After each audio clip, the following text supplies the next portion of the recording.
Prime Minister blackface, by the way. I did like 15 times. I love it. Yeah, scumbag. We've done blackface many times on the show as Justin Trudeau. It's the ongoing sketch. Sorry, that one doesn't count. Yeah, because you're parodying Justin Trudeau doing blackface. Yes, I'm sure, Crowder, that you didn't have any desire to do blackface in the first place. Well, how can we get away with this? It seems like we might get in trouble. I don't want to lose monetization. What do we do here? Well, what if, Stephen, what if you were playing the Prime Minister of Canada doing blackface? See, we added a layer to it. Now it doesn't count.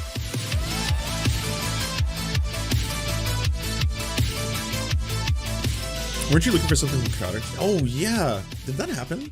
Not all, but I'm saying some. Oh, it's happening now? So he goes, okay, I'll call you. And then he calls me back. He goes, wow. That's obscenely late. Like there's code in there. And they were supposed to start 2 hours ago. There were screenshots of them removing us from organic trending. So we couldn't trend on Facebook, couldn't trend on Instagram, YouTube. We've run into it. And keep in mind, nothing we do is that crazy. No. Sure, some of the jokes are crazy, but it's funny. It's PG-13. Yeah. You know what I mean? It really is for the, like, you're talking about guys who are pro-Second Amendment, pro-First Amendment, pro-life, conservative Christians who maybe every now and then the joke ruffles some feathers a little bit too much. But we've had run-ins with all of them. That's why you're talking about millions of dollars just in legal fees because we had to bake it into our business model. But I think if you're not pushing that envelope, if just scratching and trying to put, then it's not fun. Like, you know what I mean? It's just boring. That's part of the fun of it. It's not funny unless you can do the N-word. Vulgar, or just be like, oh, look what they're doing.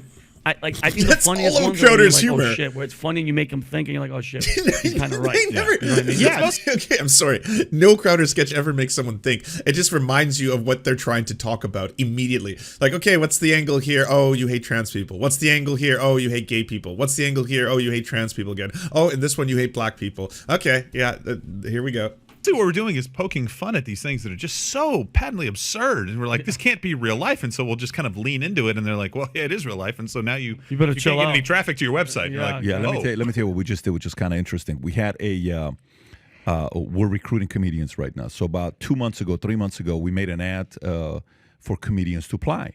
So we got 120 people that applied. That went down to from 120 a bunch of them are a bunch of open micers or people. Steve, I'm not even joking. Bro. I was on the list. I'm sorry. So, and mind you, Double dipping. I have to cut you off. We wanted, resume this and videos. One guy's like literally in his underwear, naked with a gun, and he just goes, "Fuck with me, like I'm funny." And I'm like, "What do you talk?"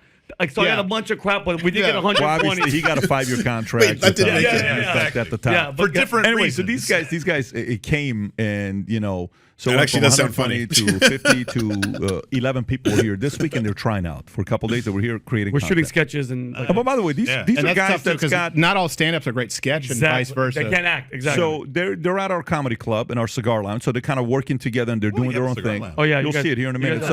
So they're doing what they're doing. I'm watching these guys. I'm like, okay, I want to go talk to them. 11:30, I'm sitting there talking to these guys. So tell me, what are you thinking about? He's this is like one of the best times ever to make fun of the president that we have. Biden's an easy one, but no one's doing it. We like to do this. Trump was good for comedy. Biden's good for comedy, but people are afraid to touch it. And you see what's going on with right now. And, so people are afraid to I touch think it. there's a very major need for entertainment in that side. Sometimes the right gets criticism for not being good comedians. They're not funny. You're not good at making comedy. It's too, or even movies. Hey, do we need to watch another Fireproof where the acting is like, can you really make some movies? Yeah. I don't know if you saw Jesus Revolution was number 3 movie in the country, if you were following it or not. Yeah. So are you going to be making the millions? There's a massive opportunity. Massive opportunity today. Yeah. And for example, like I can look at this objectively. When Jon Stewart was on with, back then it was Tucker and was it Chris Crossfire? Crossfire. Yeah. Right. And then he was on with Bill O'Reilly. Look, I agree with obviously Tucker more. I would agree with Bill O'Reilly more. It was a masterclass. I remember Jon Stewart answering. That's interesting. Like, okay, but Stewart, you do this and you say, and people do trust you as news. And he said, that may be, but I don't know if you know, the lead into our show is puppets making crank calls. Yeah, exactly. And it just completely disarms him. It's like a masterclass. But in this, here's the problem. He's brilliant. And this is the beauty of someone who's really they're watching this. Oh, they're reacting. He sells to the audience that he knows what he's talking about. I watch it right away and go, bing, bing, bing, because I've been off air. It's like I've been champing at the bit. Just like, oh my God. Where he quotes this, like, what is the leading cause of death with kids? It's not, it's not drag shows. We've done a whole segment on that. You know that number is completely fake, right? Where they said the leading cause of death with kids is firearms. That includes kids 19 years old. Yeah. And when you eliminate that stat of 16 to 19, it's not even close. When you eliminate the stat of 14 to 19, and it's all inter-gang related, when people say, hey, this is the leading cause of children, you're right, as a parent, and this is the disservice the media does. As a parent, you want to know, oh, is there a danger in my bathtub? Should I not throw a toaster in there when my twins are, learning how to play with the rubber duck? Why would you eliminate 16 to 19? I mean, as soon as we just take out a solid 3 years of data, suddenly it paints a different picture. Probably a bad idea. Not going, okay, hold on a second. Like, is it okay if 16-year-olds are killed by gun violence and guns? Is that it's acceptable? Well, I mean, they're pretty much men at that point, I mean, hey, at 18, you can go join the army, so... How do we save kids? Don't join a gang at 17 years old in Memphis. That's the stat that he throws out, but he's so smooth and collected and so much experience in dealing with adversity.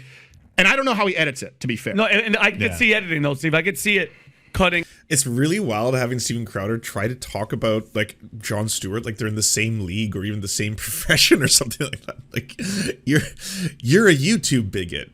You collect lots and lots of money to say horrific things about marginalized people. That's what you do.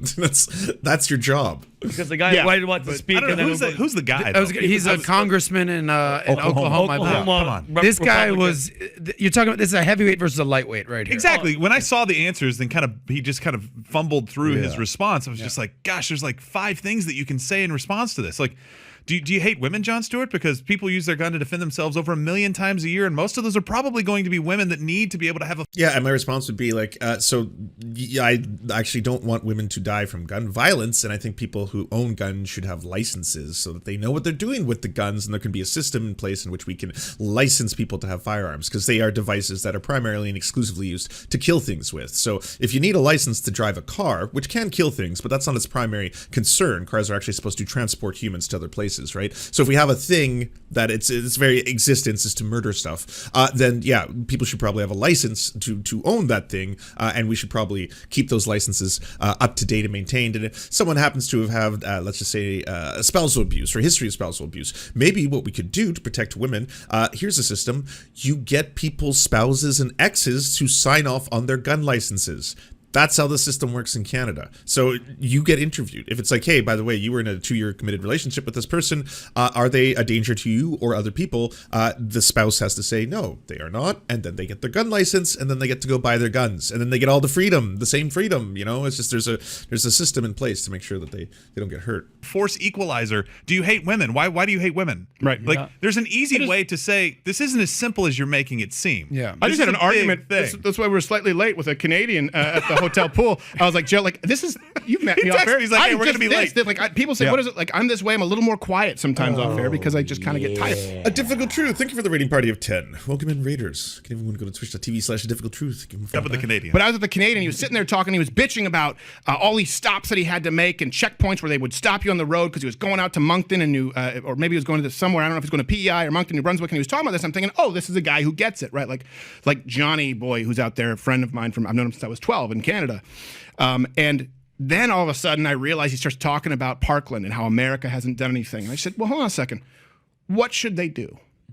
And he goes, well, in Canada, if you had our laws, I said, you just had a man go to prison for 10 to 20 to life for defending his house when 2 men broke into his house with guns. One was roughing up his wife, likely going to rape her, and he shot this home intruder, and he's the one who's doing time. And the Prime Minister came out and said, you do not have Prime Minister blackface, by the way. Did it like 15 times. I love it. Yeah, scumbag. We've done blackface many times on the show as Justin Trudeau. It's the ongoing sketch.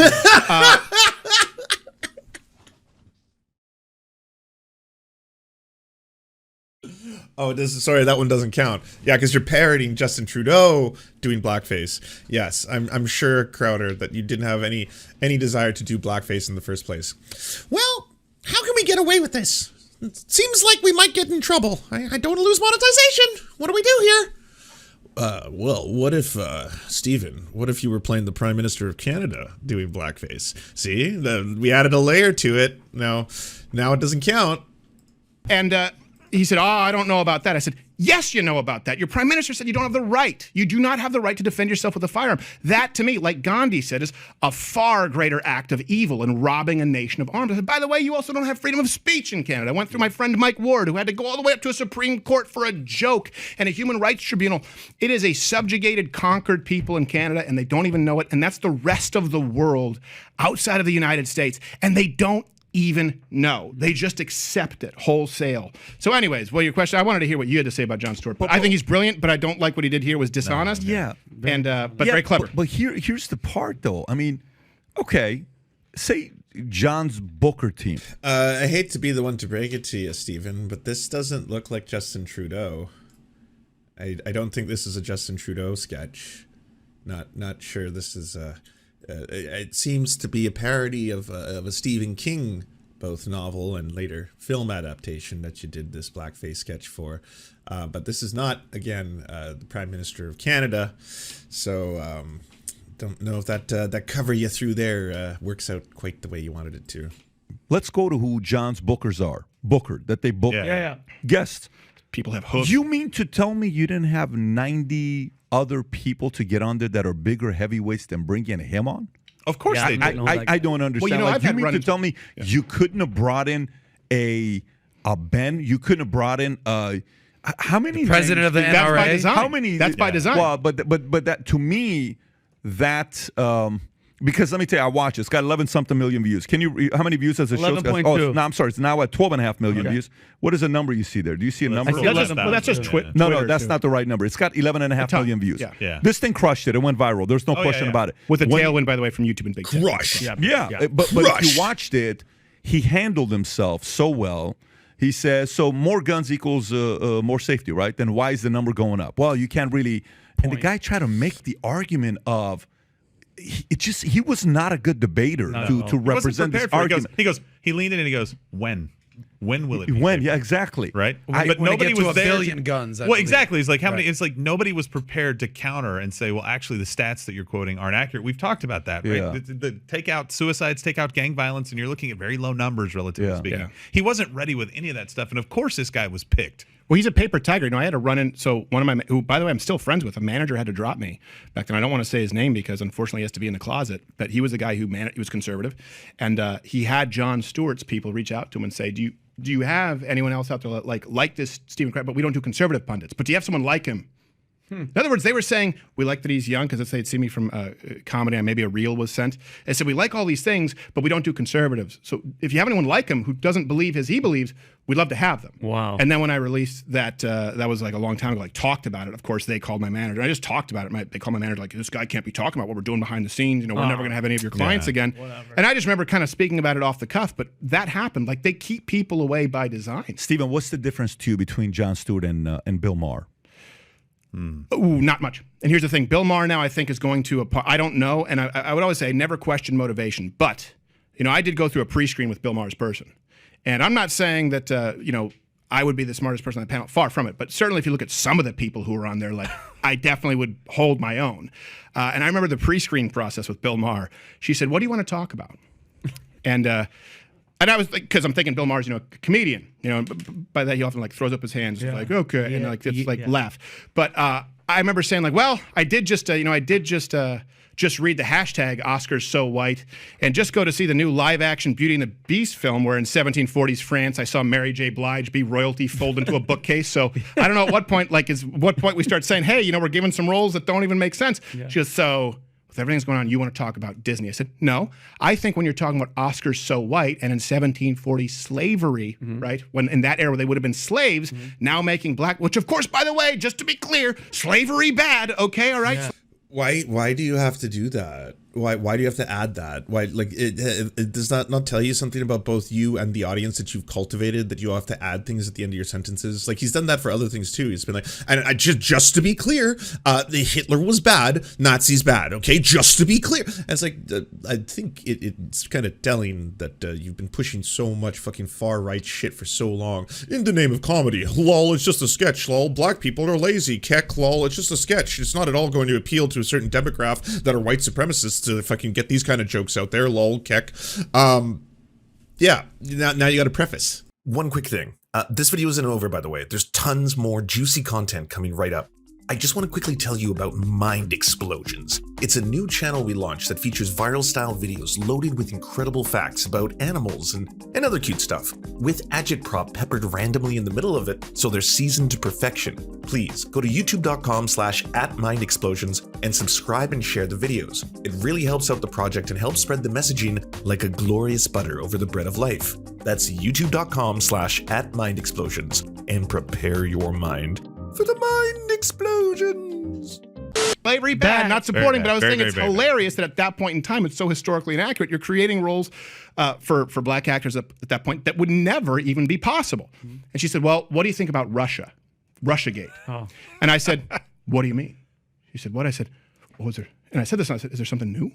Yeah. She said, what? I said, because, I mean, do you mean it was like, I don't know, like I haven't checked the news in the last 12 hours, but so has there been something that's broken, like evidence? Late breaking? She goes, no. She goes, no, but I mean the whole situation. I said, well, okay, do you want to talk about Fusion GPS? Do you want to talk about the Steele dossier? Because all of this is something that was basically paid Oppo research, and we know it's completely fabricated and it's bullshit. I said, so you condemn me for talking about a cultural issue at large that we know is a sham, but you want to discuss a sham? And then when I hear Bill Maher going out saying, I told him to stop talking about Russia, it's like, that's what your booker was doing. Yeah. Yeah. So I hope that his transition is real. I really do. I think he's probably been beaten up by the left a little bit. But then he comes out and still says that Biden's doing a great job and he's going to vote for Biden. I'm going, well, how do you come to that conclusion? I don't understand the disconnect. Yeah. Unless you have to say it. Well, it's the same thing with Jon Stewart when he's like, it's the Wuhan Institute, right? Virology for the COVID. It's like, yes, of course. These are the same people that you trust, and now you say you still trust. Why? Why do you still trust them? Yeah, I think you're right. They had those little moments where, like, God, like They all want Jon Stewart to be on their side. Soul wants to come up, but then, like you said, they're owned by somebody, bro. Well, they're tell the surrounded truth. by people 100%. who wouldn't allow them to say certain things. Oh, for sure. And I mean, he is at one point he took a pot shot at me and just like some random podcaster or something. I was like, okay, I don't Please care. no crowd. But he's done jokes. It's Stephen. Like this is his return. I do want to find the part where he's going to talk some dish though. This seems like they're just talking about who their favorite fans are. But providing a platform for people who aren't looking to make it big in the conservative space, but particularly people, you'll see with the people who we sign and the names of someone who's done comedy. You're Adam. It's already Sorry, got I almost people said signed. Adam. Holy shit. People who can I be knew who it. they He are works fast. and reach a different group of people. Like there's a reason too. Like the conservative demographic it's quite literally dying off, unfortunately, and it's very lucrative to sell them certain kinds of messaging, certain kinds of content. I don't mean immoral, but when people are precluded from reaching them. There are a lot of people out there like me, like Jill, like our audience. The average viewer is a 20-something, 30-year-old college-educated male. They're not tuning into Fox News. They're not tuning into a lot of AM radio, but they are tuning into what we do because it's a comedy show. And I don't mean a comedian who does a show. And you know that's right. Like a lot of comedians, they'll host podcasts. It's not a comedy show. Exactly. This is an entertainment show. And the reason we had to go and do it on our own was that's never going to work. And then every time you sit at that side of the table, whether it's Fox, whoever it is, they go, can we change it so that you can fit into the box this way? Because that's our box. And we want to do the opposite. And we don't have to. Can't believe he's still doing this fucking whining about his own nobility or something, as if like the delusions of grandeur that being in the right wing media circles gives to you, especially like internet entertainers, where all of a sudden they're willing to be like, well, there's basically myself and Jon Stewart, we're at the top of our game, this kind of shit, or to talk about this like he's somehow noble. You were offered millions and millions and millions of dollars from the Daily Wire to fucking produce content for them, and they were not going to censor a fucking thing. You just had to assume a little bit of the risk if you were going to go off and do your fucking transphobic N-word sketch. That was it. There's no noble fucking we really had to struggle, we couldn't make a show work with that $50 million paycheck. We can say, what's your box? What is it that you are? Let's give you the opportunity to let your freak flag fly. So I want to go on this. I want to go a little bit more on this, but I want to quickly, the question I want to ask you in a minute here is, you're right, you don't have to do it, but you are a voice. You do have a massive following, and there is a niche, there is an emptiness that we need somebody to do it. Great if you're going to do it, and what's the structure going to be different? And then you made a comment about Fox. You said some would call Fox a conservative. That's some would take that as a dig, but I want to come back to this here in a second. Today's sponsor, when I said, I mean, let me just do it quick. Today's sponsor. You kind of got experience of the top guys in the marketplace, how they do. So that kind of gives you an edge to say, we don't want to do it this way. We don't want to do it that way. Here's what we're going to do. So my open-ended question for you will be the following. Assume a lot of people that love your stuff are watching this, and they're talented. They may want to come and run with you, okay? And they may want to say, okay, Steven, let's come run with you. Here's what we want to do.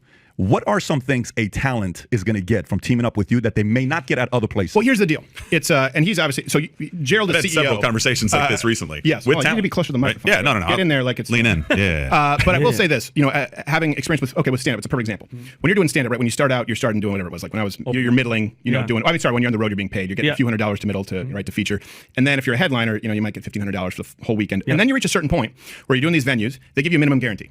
Okay, so this is not reinventing the wheel. The minimum guarantee doesn't matter if your aunt, your uncle, and your dad show up, right? Or you say, you know what, lower that guarantee, and I'll take a higher percentage of the gate. So when I do live shows, I say, like, give me basically the closest you can to no guarantee and the highest percentage of the gate. That's all it is. It's a sliding scale. You always need to have upside to be incentivized, and especially when they're content creators, you always need to have some ownership and autonomy in the realm of comedy. Or some people want more of a guarantee. So this side is more of an employee. This side is basically you're doing a revenue split. And depending what it is that you want or need, if it's production, if it's editing, if it's social media, that changes the percentage. You can bet on yourself, get a higher percentage of the gate. Or we also have options where there's a higher minimum guarantee. It's not reinventing it. This is how it works in the entertainment industry. The only place it doesn't work that way is in, that I've experienced is in the right wing media sphere.